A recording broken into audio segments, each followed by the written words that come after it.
Pero vamos a charlar antes con Jorge Alemán. Gracias por venir, Jorge. Gracias, Darío, es un gusto. Bueno, hablamos ante todo de este entendimiento. Todavía ni siquiera le podemos decir acuerdo hasta que se termine de aprobar en el Congreso. ¿Qué representa para vos en este marco que se vio hoy de opositores criticando al gobierno, de incluso oficialistas teniendo reparos para con lo que se vota, pero no para votar, o bueno, eso se terminará de ver? ¿Cómo lo terminas de ver esto? Bueno, en primer lugar, para mí la deuda es como la ocupación de un país. Es el modo contemporáneo en que los países son ocupados. O sea que la deuda es de una magnitud histórica gravísima. Es decir, desde el momento en que se asumió esa deuda, tendría que haber habido una respuesta popular que por distintos motivos y sin responsabilizar a nadie no hubo. La deuda es una captura de un país. Así que después no se puede esperar ninguna solución buena. Ahora, el oficialismo, cuando era oposición, un poco lo tomó eso, porque criticaba al Fondo Monetario Internacional. Sí, lo criticaba. Lo que pasa es que si le hubiéramos dado a la deuda el verdadero sentido que tiene, que los países han sido sustituidas las ocupaciones militares por las ocupaciones de deuda, hubiéramos entendido lo que estaba pasando. El kirchnerismo en aquel momento lo entendió, pero no me parecía que eso tuviera una articulación en la calle como correspondía, porque el verdadero problema estaba en el propio macrismo. El macrismo fue un desastre para este país. Y la prueba es que la llamada oposición actual, que no es una oposición más que en el sentido formal, porque encarna a los grupos de poder, desea que este país fracase. Hace tiempo que lo que les interesa es que el país explote. Sí. Ahora, oposición es muy amplio e incluye también a la izquierda, que Sí. va a votar en contra seguramente, según lo que dicen sus referentes, y a una parte del oficialismo que hace rato viene diciendo se nos están yendo votos por izquierda y al menos tiene una retórica similar o una oratoria similar. Después veremos cómo votan. ¿Qué ves ahí? Es comprensible, ¿no? Porque ¿cómo se puede estar ideológicamente a favor de la deuda? ¿Cómo se puede estar ideológicamente a favor del capitalismo si uno es de izquierda? ¿Cómo se puede estar a favor del corporativismo de los capitales, el capital financiero? Es muy difícil. Ahora, ¿cuál es el problema de la política? Si la política tiene su autonomía o no la tiene. Si la tiene en el sentido de Maquiavelo, en el buen sentido del Maquiavelo que le interesó a Gramsci y a Laclau, uno tiene que también guiarse por los resultados y por las consecuencias, no solo por las convicciones. Y entonces puedo entender que ahí habitamos una tensión entre, por un lado, convicciones absolutamente contrarias al acuerdo con el fondo, y por otro lado, no tener más remedio, porque está la vida de cada uno de todos los días, de ver qué puede tener mejores resultados, de ver qué pragmáticamente puede tener mejores consecuencias para la vida de la población. Y creo que hoy en día las izquierdas o los movimientos nacionales y populares viven irremediablemente en esta tensión. Ahora, la población, ¿cómo vive esa discusión? Y cómo vive, te agrego también, por si querés charlar, estuvimos charlando estos días del tema de la guerra también. Cosas que parecen tan lejanas, pero que nos impactan en el día a día. La población, aquí el problema de la deuda, hay grandes segmentos de confusión, porque todos ustedes saben muy bien que hay gente que le adjudica la deuda a los gobiernos anteriores, es decir, Sí, y ahí la cuestión es discutir un día en serio si eso fue construido solo mediáticamente o si desde hace años hay tal grado de fragmentación en la población, en el propio tejido social, en la propia relación con lo político, que se ha ido pulverizando de tal modo que puede ser posible que haya gente que crea que la deuda la generó Alberto o Cristina. Entonces ahí hay un problema ideológico que es muy difícil de desentrañar porque está sucediendo en todas partes del mundo. Ya las relaciones de causa y efecto se han pulverizado y sobre todo es muy interesante esto, la derecha en ningún lugar del mundo paga las consecuencias de lo que hace. No hay ninguna derecha en el mundo que verdaderamente le retorne sobre sí como castigo histórico o ejemplar o en votos lo que ha hecho. Cuando decimos derecha, decimos un partido gobernante de derecha. Sí, por ejemplo, el Partido Popular en España ha desarmado la seguridad pública, es una banda de estafadores en grandes segmentos de su estructura, ahora está pactando con la ultraderecha. pero no paga. El otro día hubo un negociado de la hermana de la presidenta de la Comunidad de Madrid por las mascarillas. Si le llega a pasar a alguien de Podemos, se tiene que ir de España. La derecha no paga. Me quedo con algo del principio y una pregunta medio rara que es, ¿cómo discuten la sociedad? Es decir, que tenemos que discutir como sociedad. ¿Cómo lo hacen? ¿Cómo lo hacemos? ¿Cómo hacemos para avanzar en consenso? No, porque el neoliberalismo ha ganado una batalla muy importante que es la gente vive en la supervivencia. Y no le podemos pedir una discusión a alguien que intenta sobrevivir. Y donde han ganado, por ahora, ojalá que esto se pueda remitir de algún modo, es que esa supervivencia no da para sí, no tenemos el tiempo histórico para una discusión. Se puede decir la batalla por el sentido, bien, la batalla cultural, bien, discutir en la sociedad, pero para eso tiene que existir sociedad, no una desintegración, no un estado de fragmentación, no un 50% de pobreza.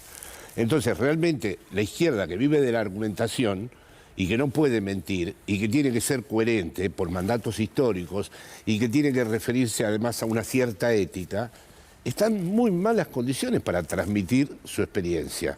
Y estamos en una era donde aparte todos los mensajes son más breves, los instantes son más breves también. ¿Qué consignas tiene un partido más popular, un partido más de izquierda, un partido a medida que se va definiendo peronista? pocas. La última experiencia de izquierda que viví yo y que participé directamente de ella fue Podemos.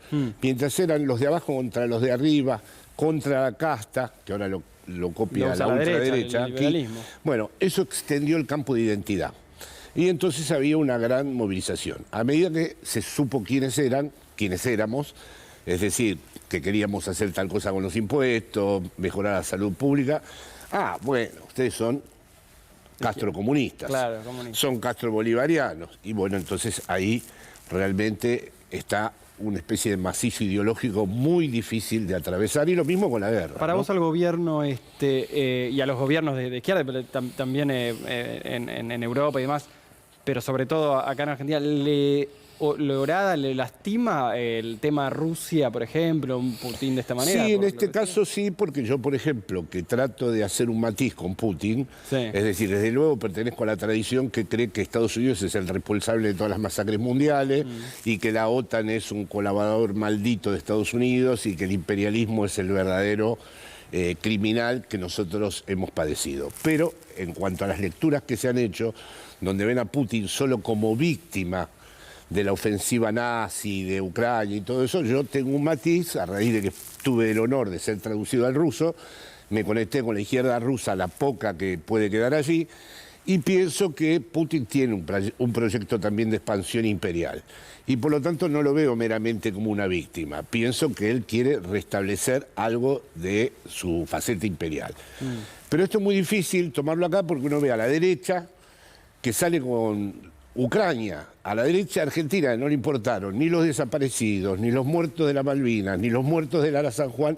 Entonces realmente me he metido en un camino muy oscuro porque el infierno está en los divinos detalles. Yo quiero introducir el matiz de que Putin no es tan sencillo identificarlo con la vieja causa de las glorias comunistas, porque es un tipo con una ideología complejísima y peligrosa. Pero aquí no se puede, porque uno ve a la derecha que sale en la calle con Ucrania, perdón. Entonces, y lo que es más loco todavía, el intento de la asimilación de Putin o bien con Cristina o bien con Alberto. En la embajada rusa hay una foto de Alberto al lado de Putin.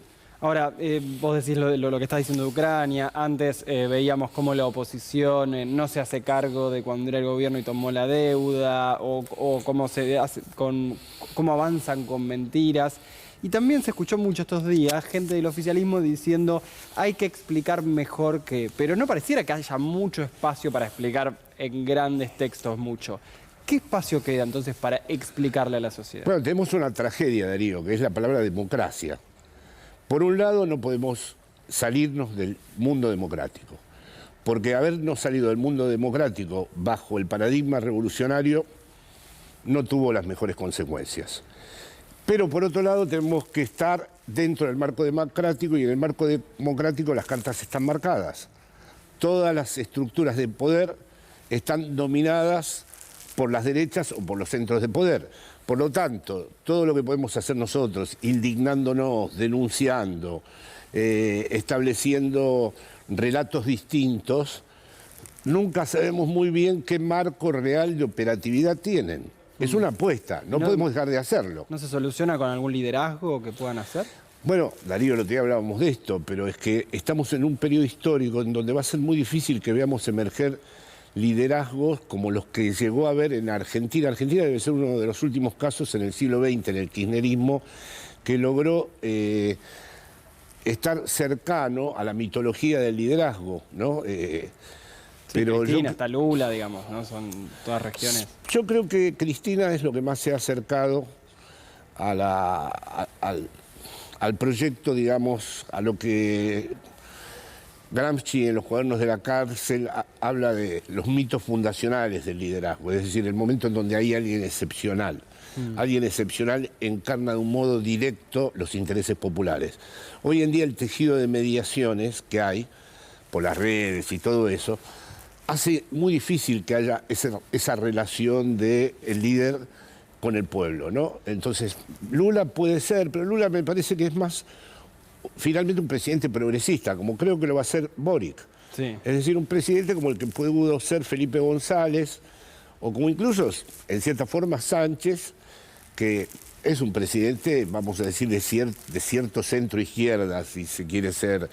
Pero, claro, un liderazgo sería la solución, encontrar un modo de radicalizar la democracia desde una experiencia popular. Es decir, que el pueblo intervenga en la radicalización misma de la democracia, que es algo que sucedió con el kirchnerismo, que incorporó tradiciones liberales, tradiciones republicanas y que modificó la esencia misma del peronismo.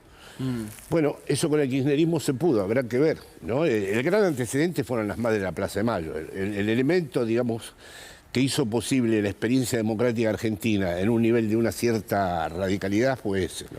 Jorge, te hago la última. Hablas de la infelicidad de los pueblos y de cómo en el capitalismo es tan difícil.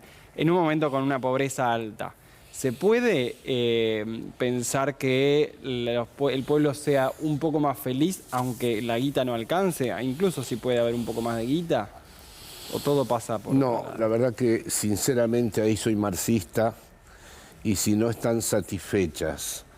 Los deseos comienzan cuando las necesidades materiales están satisfechas. Uno tiene derecho a desear. Eso es el error que tuvo el comunismo estaliniano, que decía, no, las necesidades están satisfechas, aquí nadie desea nada. Eso tampoco.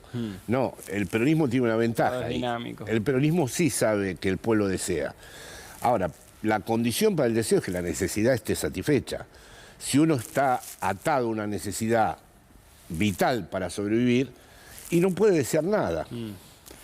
Tremendo. Bueno, Jorge, gracias por venir. Gracias a ustedes. Un gusto charlar con vos.